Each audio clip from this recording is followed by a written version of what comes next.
হযরত ইব্রাহিম ইসমাঈল আলাইহিস সালাতু ওয়াস সালামের যুগ থেকে মানুষেরা কি করতেন? ইতিকাফে থাকতেন। ইতিকাফ একটি আরবি শব্দ যার অর্থ হচ্ছে অবস্থান করা, অবস্থান করা, অভিমুখী হওয়া, এই টাইপের অর্থ। কিন্তু শরীয়তের পরিভাষায় ইতিকাফ বলা হয় দুনিয়াবি সকল ব্যস্ততা এক পাশে রেখে দিয়ে আল্লাহর ইবাদতের লক্ষ্যে এমন কোনো মসজিদে গিয়ে বসে যাওয়া যেইখানে 5 ওয়াক্ত নামাজ হয়।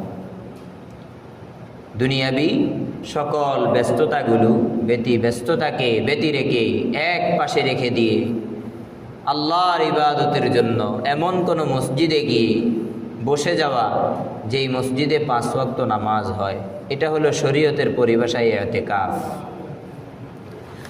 এই ইতিকাফের প্রচলন নবী যুগের পূর্ব যুগ থেকেও ছিল, রাসূলুল্লাহ সাল্লাল্লাহু আলাইহি ওয়াসাল্লামের যুগের আগ থেকেও ছিল। কুরআনুল কারীমের মধ্যে আল্লাহ রাব্বুল আলামিন হযরত ইব্রাহিম এবং ইসমাঈল আলাইহিমাস সালাম উনাদের দুজনকে ইতিকাফকারীদের জন্য, তাওয়াফকারীদের জন্য এবং রুকুকারী, সাজিদ, সিজদাকারীদের জন্য বাইতুল্লাহকে পবিত্র রাখতে বলেছেন কুরআনুল কারীমের মধ্যে। তার মানে বোঝা যায় হযরত ইব্রাহিমের যুগেও মানুষ ইতিকাফে আসতেন। যেমন কুরআনের মধ্যে আল্লাহ রাব্বুল আলামিন নাজিল করেছেন যে আউযু বিল্লাহি মিনাশ শাইতানির রাজীম বিসমিল্লাহির রহমানির রহিম وعهدنا إلى إبراهيم وإسماعيل أن طهرا بيتي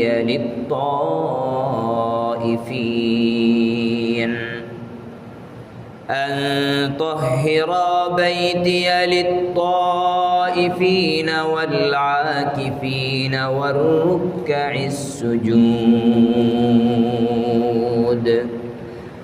মহান রব্বুল আলামিন কুরআনুল কারীমের মধ্যে হযরত ইব্রাহিম এবং ইসমাঈল আলাইহিমাস সালামদেরকে আদেশ করেছেন।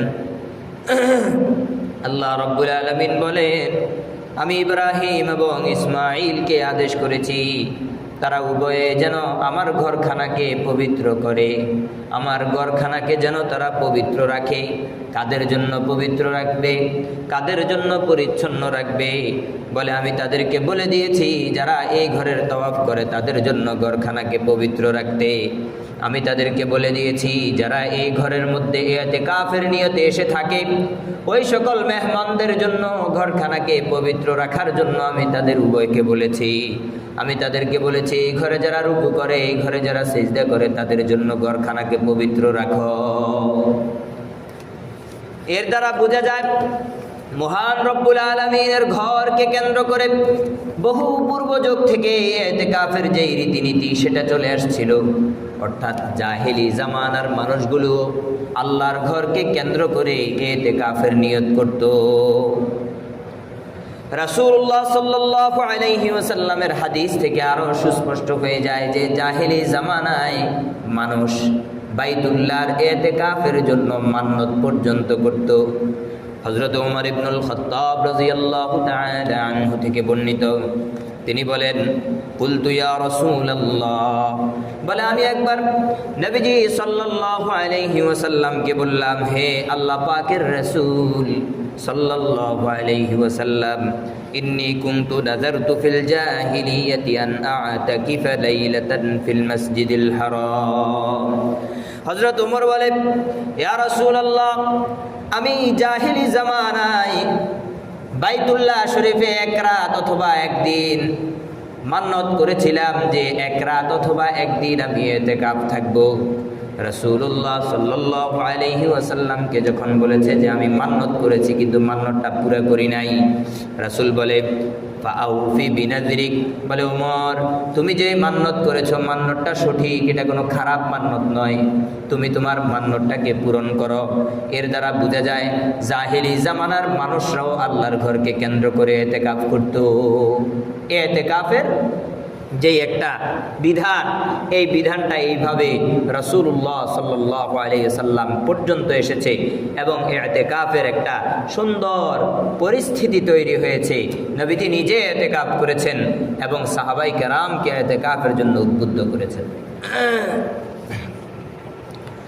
এখন কথা হলো, এই যে ইতিকাফ করব বাইতুল্লাহকে কেন্দ্র করে, আল্লাহর ঘর মসজিদকে কেন্দ্র করে, এই ইতিকাফ কেমন হবে?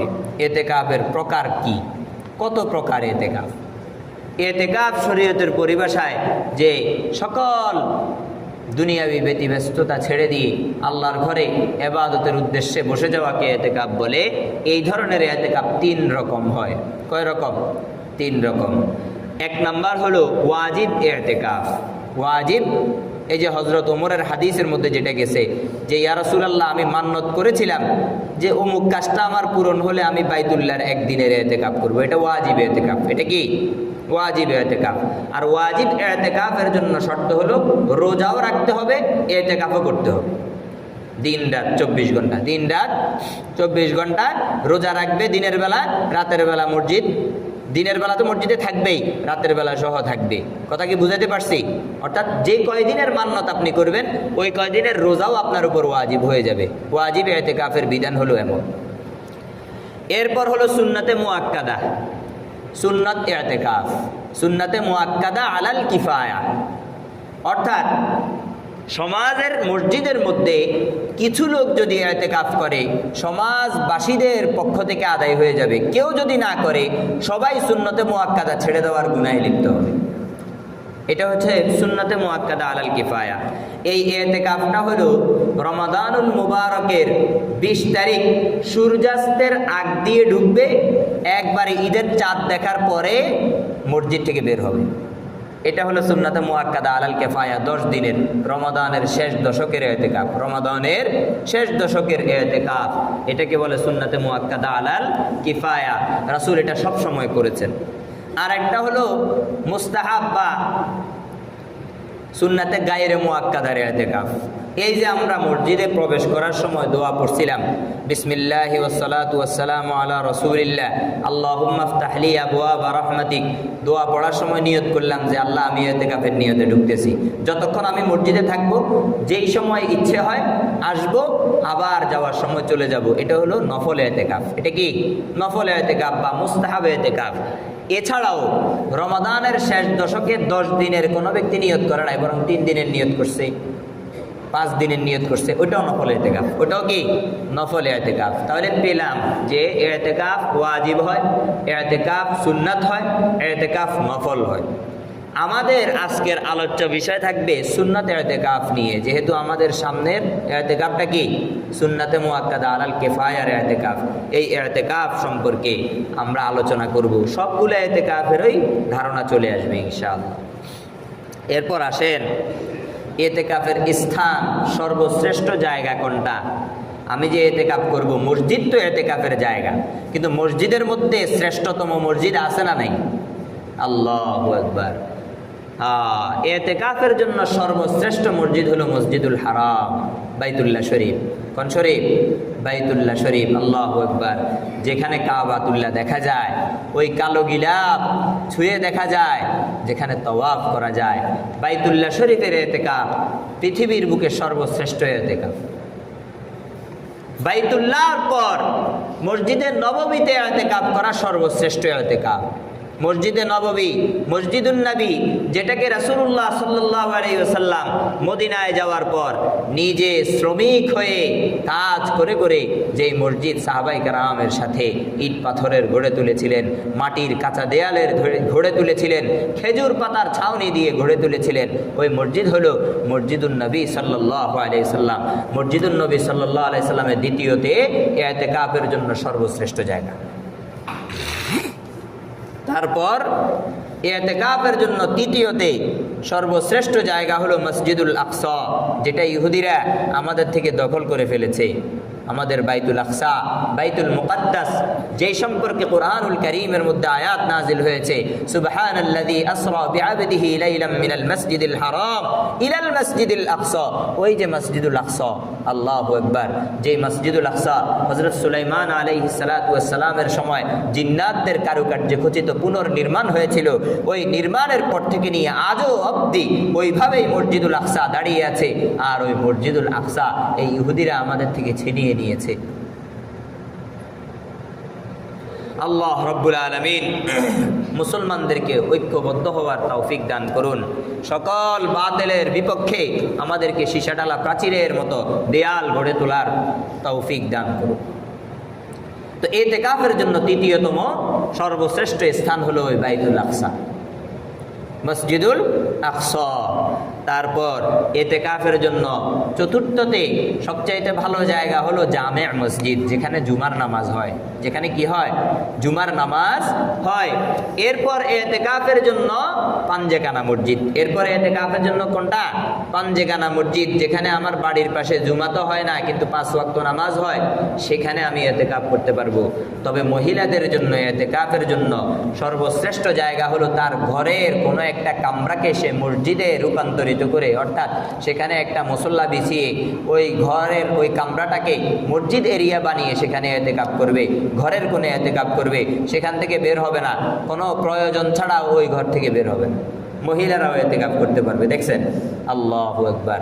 তাহলে কোনো মহিলা, কোনো মা বোন যদি ইতিকাফ করতে চায়, তার কামরা আছে 5টা, উনি যে কোনো একটা কামরাকে নির্ধারণ করবে যে আমি এখানে ইতিকাফ করব, আল্লাহর জন্য ইবাদত বন্দেগী করব।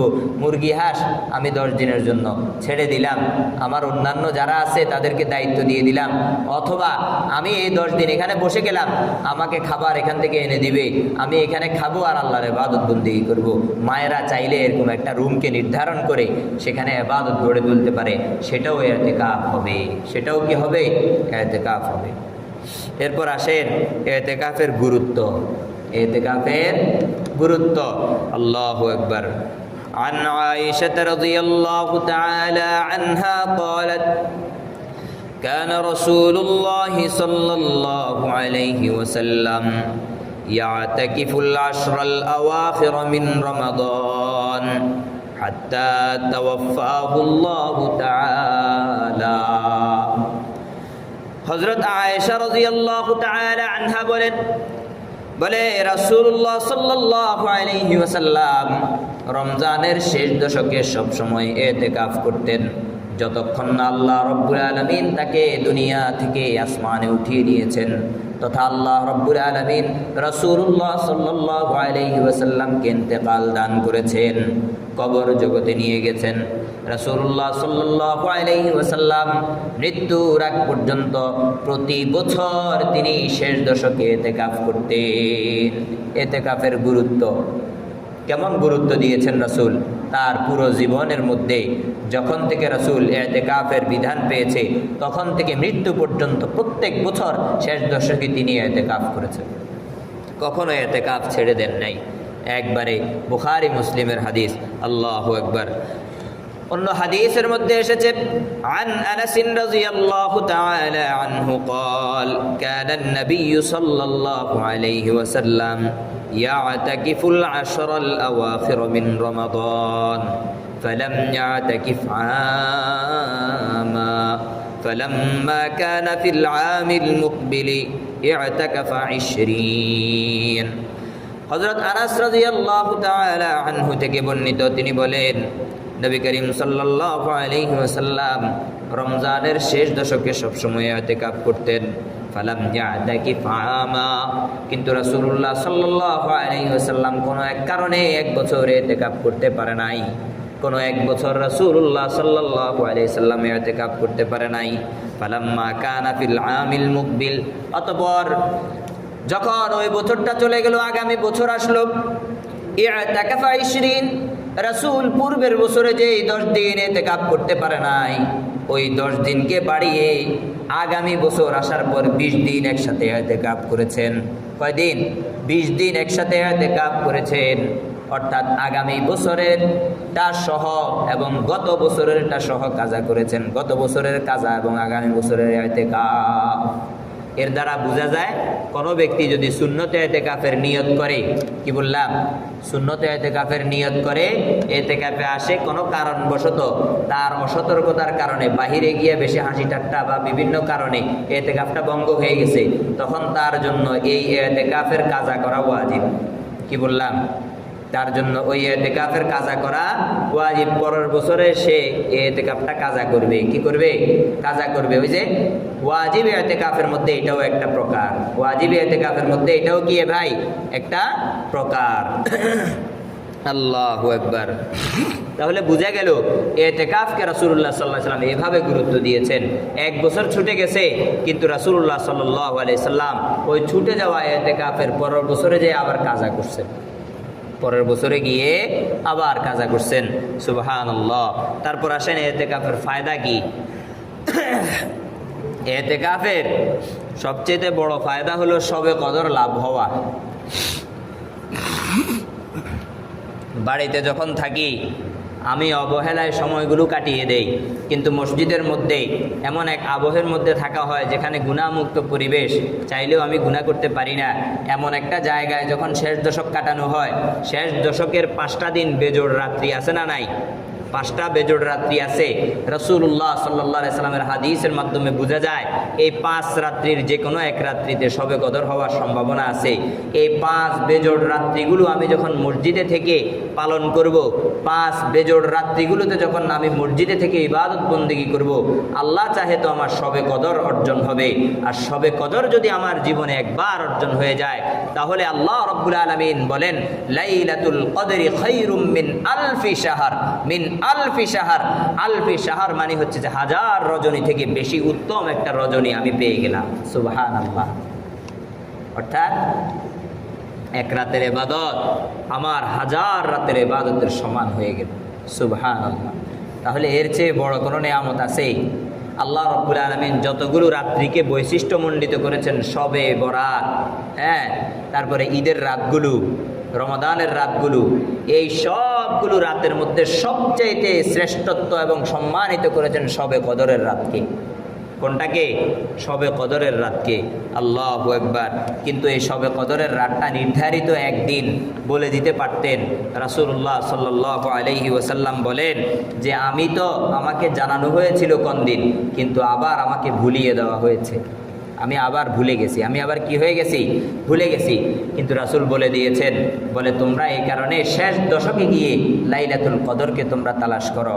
তাহলে বোঝা গেল শেষ দশকে আমি যে ইতিকাফ করব, ইতিকাফের অন্যতম মাকাসিদ, অন্যতম ফায়দা, অন্যতম লাভ হলো শবে কদর অর্জন হওয়া। শবে কদর অর্জন হওয়া। আল্লাহু আকবার। عن عائشة رضي الله تعالى عنها قالت كان رسول الله صلى الله عليه وسلم يجاور في العشر الأواخر من رمضان। হযরত আয়েশা রাদিয়াল্লাহু তাআলা আনহা বলেন, রাসূলুল্লাহ সাল্লাল্লাহু আলাইহি ওয়াসাল্লাম রমজানের শেষ দশকে ইতিকাফ করতেন। ওয়ায়াকুলু, এবং তিনি বলতেন, তাহাররাউ লাইলাতাল কদরি ফিল আশরিল আওয়াখির মিন রমাদান। তিনি সাহাবায়ে কেরামকে বলতেন, ও আমার সাহাবায়ে কেরাম, রমজানের শেষ দশকে গিয়ে তোমরা শবে কদরকে তালাশ করে নাও, খুঁজে খুঁজে নাও। রমজানের শেষ দশক এমন এক সময়, যেই সময় শবে কদর পাওয়া যায়, তোমরা ওই শবে কদরকে পেয়ে নাও, শবে কদরকে তালাশ করে নাও। কেন?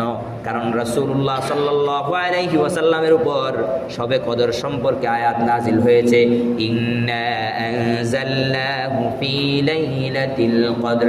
আল্লাহ রাব্বুল আলামিন বলেন, এক জায়গায় বলেছেন শাহরু রমাদান আল্লাযী উনজিলা ফীহিল কুরআন।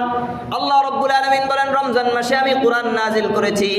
আবার অন্য আয়াতের মধ্যে বলছেন ইন্না আনজালনাহু ফী লাইলাতিল কদর। অন্য জায়গায় বলতেছে আমি লাইলাতুল কদরের মধ্যে কুরআন নাজিল করেছি। সুবহানাল্লাহ। তাহলে রমাদানুল মুবারকের মধ্যেও শ্রেষ্ঠত্ব পেয়ে গেল লাইলাতুল কদর। এই কারণে রাসূলুল্লাহ সাল্লাল্লাহু আলাইহি সাল্লাম বলে লাইলাতুল কদরকে তালাশ করে নাও, কারণ আল্লাহ রাব্বুল আলামিন এই রাত্রির শ্রেষ্ঠত্ব দিয়েছেন 1000 রজনীর থেকে বেশি। 1000টা রজনী জেগে আমি ইবাদত করলে, এক ওয়াক্ত নফল নামাজ পড়লে যেই সওয়াব পাবো, আল্লাহু আকবার, এই একটা রাত্রি যদি আমার জীবনে নসিব হয়ে যায়, এক রাত্রির আমল দিয়ে আমি 1000 রজনীকে পিস করে ফেলতে পারবো। এই কারণে নবী করিম সাল্লাল্লাহু আলাইহি ওয়াসাল্লাম সাহাবায়ে কেরামদেরকে উৎফুল্ল করেছেন, উজ্জীবিত করেছেন। বলে দেখো, শেষ দশকে গিয়ে তোমরা লাইলাতুল কদর তালাশ করো।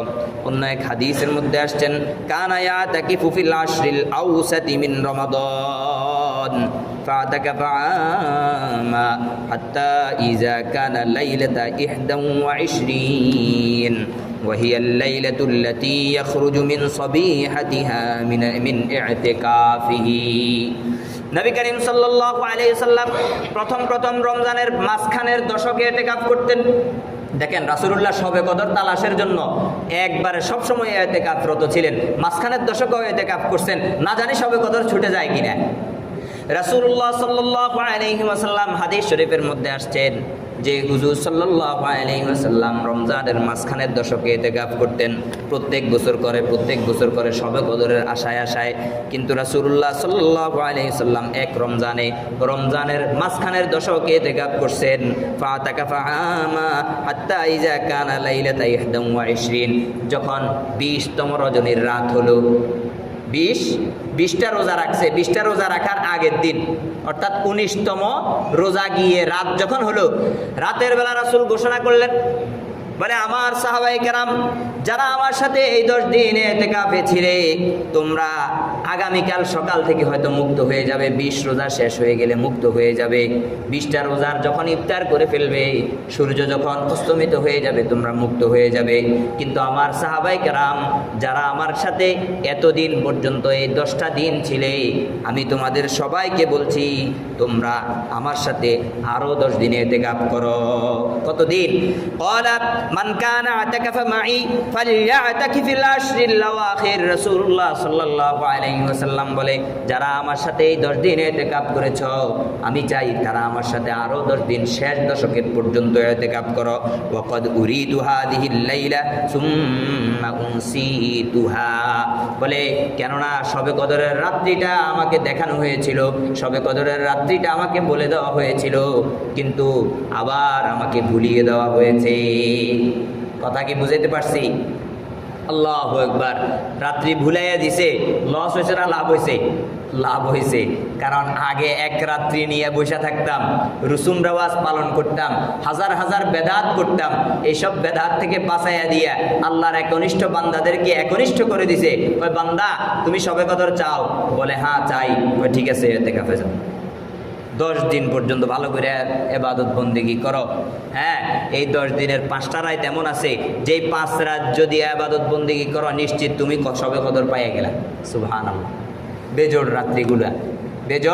রাত্রিগুলা 21তম, হ্যাঁ, তারপরে 23তম, 25তম, 27, এইভাবে প্রত্যেকটা 29। তো এগুলোতে ইবাদত বন্দেগীতে লিপ্ত থাকা। আল্লাহু আকবার। তাহলে রাসূলুল্লাহ সাল্লাল্লাহু আলাইহি ওয়াসাল্লাম মাঝখানের 10 দিন ইতিকাফ করার পর যারা তার সাথে ইতিকাফ করেছেন তাদেরকে কি বললো? বলে, এই শেষ দশকেও আমার সাথে ইতিকাফ করো। আসলে রাত্রি সম্পর্কে আমাকে অবগত করা হয়েছিল, আবার ভুলিয়ে দেওয়া হয়েছে। আবার কি করে দেওয়া হয়েছে? ভুলিয়ে দেওয়া হয়েছে। আল্লাহু আকবার।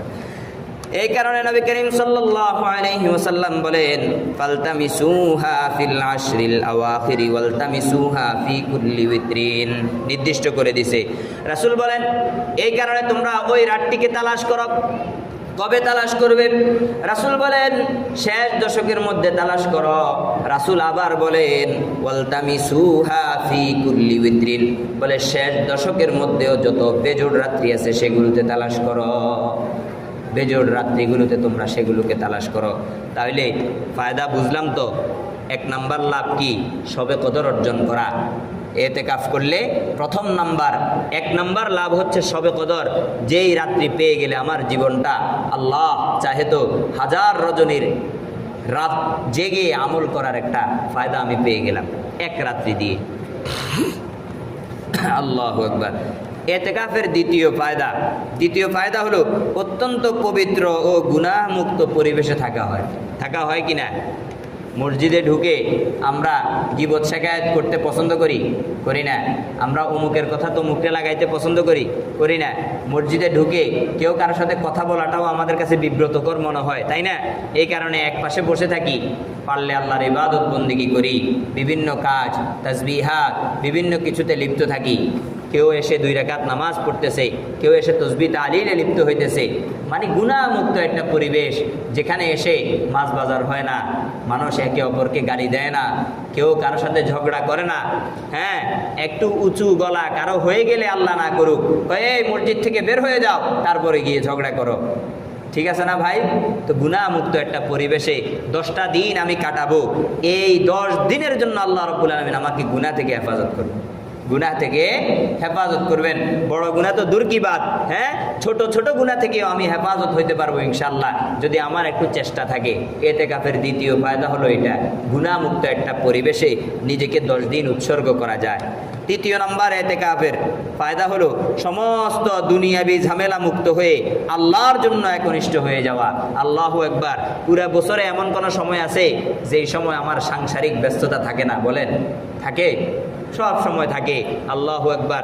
একটা সময় একটা মুহূর্তের জন্য বাচ্চা থেকে পৃথক হতে পারি না, স্ত্রী থেকে পৃথক হতে পারি না, অমুক থেকে, অমুকের ঋণগ্রস্ততা, অমুকের সাথে লেনদেন, ওই ব্যবসায়িক ঝামেলা, এই ব্যবসায়িক ঝামেলা, চাকরিতে ঝামেলা, বিভিন্ন ঝামেলার মধ্যে আমাকে পোহাতে হয়। কিন্তু 10টা দিন যখন আমি নিয়ত করে ফেলি, আগের থেকে প্রস্তুতি নেই, বিবিরে বললাম যে দেখো এই টাকা দিয়ে গেলাম, প্রস্তুতি এটা আমার, এটা দিয়ে তুমি চলো, আমাকে আর বিরক্ত করা যাবে না। এই 10টা দিন যখন আমি একবারে স্ত্রী মুক্ত হয়ে গেলাম, সন্তান মুক্ত হয়ে গেলাম, দুনিয়া মুক্ত হয়ে গেলাম, সব কিছু যখন আমার মাথা থেকে ঝেড়ে ফেলে দিলাম, এখন আমার মাথাটা খালি হয়ে গেছে। কার জন্য? রবের জন্য। আল্লাহু আকবার।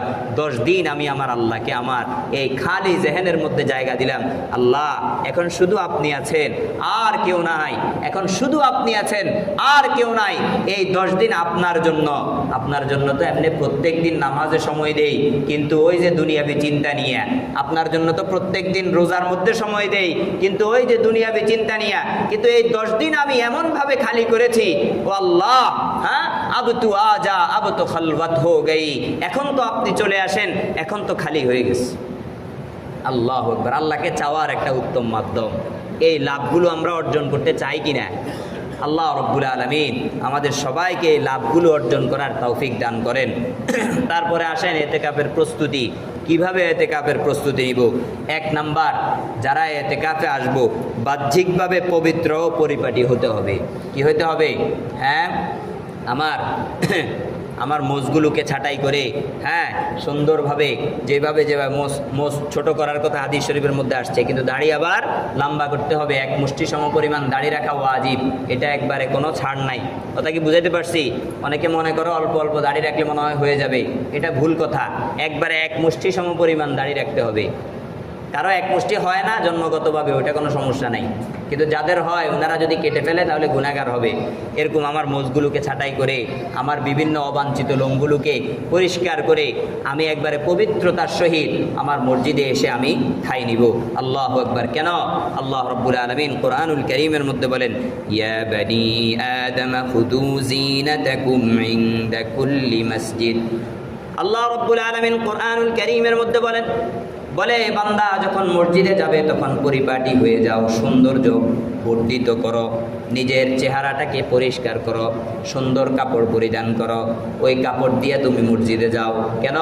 ওইখানে লোক সমাগম হয়, আমার ভাইদের মাঝখানে যেন আমি কারো কষ্টের কারণ না হই। আল্লাহু আকবার।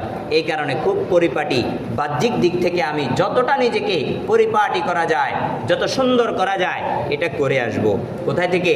বাসার থেকে, এখানে এসে না। কোথায়? বাসার থেকে করে আসব। তারপরে 2 নাম্বার প্রস্তুতি হলো অভ্যন্তরীণ পরিচ্ছন্নতা ও পবিত্রতা অর্জন করা। আল্লাহ রাব্বুল আলামিন বলেন, ইয়া বানি আদম ক্বাদ আনজালনা আলাইকুম লিবাসান ইউয়ারি সাওআতিকুম ওয়া রিশা ওয়া লিবাসুত তাকওয়া যালিকা খায়র। আল্লাহ রাব্বুল আলামিন বলে, আমি তোমাদেরকে গরমে কাপড় দিয়েছি, শীতে কাপড় দিয়েছি, যেগুলো দিয়ে তোমাদের শরীরগুলোকে তোমরা ঢাকো, তোমাদের সতর ঢাকো, তোমাদের শরীর দেখা যায় না, কিন্তু আমি আরো একটা উত্তম পোশাক তোমাদেরকে দিয়েছি, যেই পোশাকের নাম হলো তাকওয়া। যেই পোশাকের নাম কি? তাকওয়া। যেটা দিয়ে তুমি তোমার নফসকে ঢাকতে পারবা, তোমার অভ্যন্তরকে ঢাকতে পারবা, তোমার অভ্যন্তরকে সৌন্দর্যমণ্ডিত করতে পারবা। রাসূলুল্লাহ সাল্লাল্লাহু আলাইহি সাল্লামের উপর আয়াত নাজিল হয়, বলে ওই যে তাকওয়ার যেই পোশাক, ওয়ালিবাসুত তাকওয়া, তাকওয়ার পোশাকটা হলো সর্বোত্তম পোশাক। তাহলে আমি যে আসব, অভ্যন্তরকে পরিষ্কার করব, কি করব? তাকওয়ার মন মানসিকতা নিয়ে এখানে আসব, যাতে করে আমার দ্বারা কোনো ব্যক্তির কোনো কষ্ট না হয়। তৃতীয় নাম্বার, প্রয়োজনীয় ব্যবহৃত আসবাবপত্র সঙ্গে নিয়ে আসব। কারোর থেকে কারো জিনিসে হাত দিব না। আমরা অনেকে আসি, 3-4 জন 5 জন থাকি, একে অপরকে না বলে অন্যের গ্লাস ব্যবহার করি, অন্যের প্লেট ব্যবহার করি। এগুলো খুব খারাপ। আমরা তো হোস্টেল সিস্টেমে বড় হয়েছি, কওমি মাদ্রাসাগুলোতে আমরা এখন পড়াই যাদেরকে, তারাও হোস্টেল সিস্টেমে বড় হয়। আমাদের ওস্তাদরাও আমাদেরকে সবসময় এগুলোর ব্যাপারে তাকিদ করেছেন, খবরদার তোমার ভাইয়ের গামছা তুমি ব্যবহার করো না, অমুকের প্লেট তুমি ব্যবহার করো না। আমরাও এখন আমাদের ছাত্রদেরকে বলি, কেন? এটা হচ্ছে আমানতের খেয়ানত। আমি তাকে না বলে তার জিনিস কিভাবে ব্যবহার করব? এই কারণে আমার যা জরুরি দরকার আছে এগুলো আমি বাড়ির থেকে নিয়ে আসব। তৃতীয় নাম্বার প্রস্তুতি। চতুর্থ নাম্বার প্রস্তুতি হলো ইবাদতের মানসিকতা ধারণ করে আসব। ইবাদত করতে মন চায় না, এমনি এসে মসজিদে ঘুমানোর জন্য, 10 দিন রেস্ট করার জন্য, অথবা অমুকে জ্বালায় তমুকে জ্বালায়, বুড়ো মানুষ নাতিয়ে নাত করে অমুকে, এই কারণে না, বরং ইবাদতের নিয়ত পরিষ্কার করেন। এমনিতেই তো শান্তি পাবেন, মসজিদ তো আল্লাহর ঘর, শান্তির জায়গায়। এখানে শান্তির জন্য কি আলাদা নিয়ত করার দরকার আছে? নিয়ত করার দরকার আছে কোনটা? ইবাদতের নিয়ত করার দরকার আছে। ইবাদতের নিয়ত করব, আল্লাহ শান্তিও দিবে, ইবাদতও দিবে। আল্লাহু আকবার।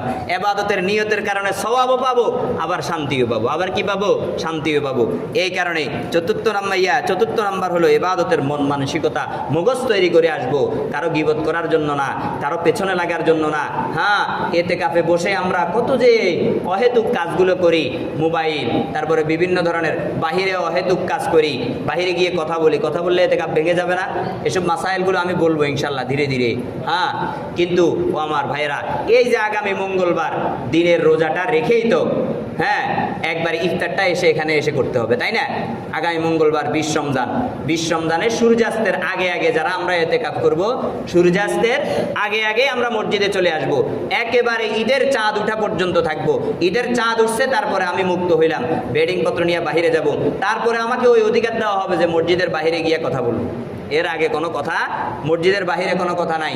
মসজিদের ভিতরে সব প্রয়োজনীয় কথা, দুনিয়াবী বিষয় থেকে বেঁচে থাকা, সব ধরনের পবিত্রতা, বাহ্যিক পবিত্রতা, আত্মিক পবিত্রতা, মসজিদের আদব, সব কিছু রক্ষা করতে হবে। তারপরে আসেন, যেহেতু থাকবো কোথায়? এতদিন থাকছি বাড়িতে, এখন থাকবো কোথায়? মসজিদের ভেতরে। তো মসজিদের কিছু আদব আছে না? মসজিদের ভিতরে মসজিদের আদব রক্ষা করতে হয় না? এই আদবগুলো লক্ষ্য করতে হবে। আল্লাহু আকবার। হাদিস শরীফের মধ্যে রাসূলুল্লাহ সাল্লাল্লাহু আলাইহি ওয়াসাল্লাম বলেন, আহাব্বুল বিলাদি ইলাল্লাহি মাসাজিদুহা ওয়া আবগাদুল বিলাদি ইলাল্লাহি আসওয়াকুহা। রাসূলুল্লাহ সাল্লাল্লাহু আলাইহি সাল্লাম বলেন, আল্লাহর কাছে সর্বোত্তম জায়গা হলো মসজিদ, আর সর্বনিকৃষ্ট জায়গা হলো বাজার। এখন আপনি বাজারে কি কি কাজ হয় বলেন? হই হুল্লোড় হয়, মাছ বাজারে ঢুকলে অমুকে চিল্লায় তমুকে চিল্লায়, এই করে সেই করে। আর মসজিদ হলো নীরবতার একটা জায়গা, যেখানে আসলে নামাজে যখন দাঁড়াই, হ্যাঁ, পাশের জন জোর আওয়াজে কোরআন তেলাওয়াত করবে, রাসূল বলছে খবরদার নামাজির কোনো ক্ষতি যেন না হয়, জোর আওয়াজে কোরআন তেলাওয়াত করা যাবে না। একজন ব্যক্তি ঘুমাইয়া আছে, তার ঘুমের ক্ষতি করে কোরআন তেলাওয়াত জোর আওয়াজে করা যাবে না। দেখছেন কত বাধ্যবাধকতা। মসজিদে একবারে নিরবচ্ছিন্ন একটা জায়গা, এই জায়গাটা আল্লাহর কাছে সবচেয়ে পছন্দনীয়, কারণ এই জায়গায় যে ব্যক্তি ঢুকে তার জেহেনটা আল্লাহর জন্য খালি হয়ে যায়। সুবহানাল্লাহ। মসজিদের পবিত্রতা, সৌন্দর্যতা, আত্মিকতা, ফ্যানগুলো ঘুরে আরামদায়ক, হ্যাঁ, হাওয়াগুলো গায়ে লাগতেছে, নামাজে যখন দাঁড়ায় কি একটা প্রশান্তি। আল্লাহু আকবার। মনে হয় যেন আল্লাহ আমাকে দেখতেছে, আমি আল্লাহকে দেখতেছি। হাদিসের মধ্যে আসছে, ইবাদত এমন ভাবে করো যেন তুমি আল্লাহকে দেখতেছো, আল্লাহ তোমাকে দেখতেছে। হাদিসে জিবরিলের মধ্যে আসছে, ভাই এতটুকু কল্পনা যদি তুমি না করতে পারো, তাহলে অন্তত নিজের জেহেনে বসিয়ে নাও, তুমি আল্লাহকে দেখো আর না দেখো, আল্লাহ তোমাকে দেখতেছে। কেমন একটা কল্পনা, কেমন একটা আত্মিকতা নিয়ে এই মসজিদের মধ্যে আমরা প্রবেশ করব। এটা একটা উত্তম জায়গা। এই উত্তম জায়গার পবিত্রতা আমাকেই রক্ষা করতে হবে। আল্লাহু আকবার। বাজারের মতো কাজ এখানে করা যাবে না। এই কারণে 1 নাম্বার, মসজিদের পবিত্রতা ঠিক রাখা। এমন কোনো কাজ করব না, ইফতার করলাম পানি ফেলে দিলাম, সাহারি করলাম, তরকারি ফেলে দিলাম, পরিষ্কার করছি যে না, বেটক করে পড়ে গেছে অথবা বেখেয়ালে পড়ে গেছে, ওটা তো পরিষ্কার করে নেওয়া যায়, তাই না?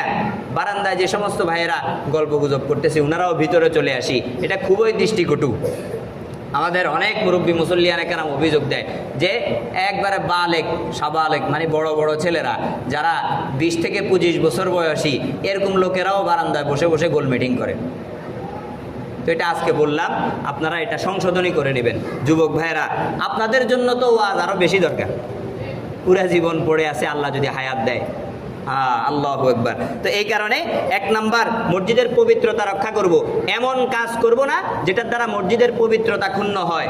পানি পড়ে আছে, আরেকজন মুসল্লি এসে পানির মধ্যে কি নামাজ পড়তে তার মধ্যে তৃপ্তি লাগবে নি? বলেন না, তৃপ্তি তো লাগবে না। তো গুনাহটা কার হইতেছে? আমার হইতেছে, আমি ইতিকাফকারীর হইতেছে। আমি যেটা করতেছি আমি খুব খেয়ালের সাথে করব। 2 নাম্বার, মুসল্লিদের কষ্ট হয় এমন কিছু না করা। এমনভাবে পর্দা দিয়ে দিলাম অথবা বেডিং পত্র এমন জায়গায় রাখলাম যেখানে সুন্নত পড়তে কারো অসুবিধা হচ্ছে, অথবা আমি এমন কোনো কাজ করে দস্তরখান বিছাইয়া যে খানা খাইলাম, দস্তরখানটা আর উঠাইলাম না। আরেকজন মুসল্লি আসলো, দস্তরখানে দিল পাড়া, টাইসের একবারে পড়ে গেল, টাইস না পিছলা জায়গা। হ্যাঁ, এই কারণে এগুলো খুব মুসল্লিদের কষ্ট হয় এমন কোনো কাজ করা যাবে না। তাহলে তো আল্লাহর ঘরে ইবাদতের বদলা আরো গুনাহ হবে।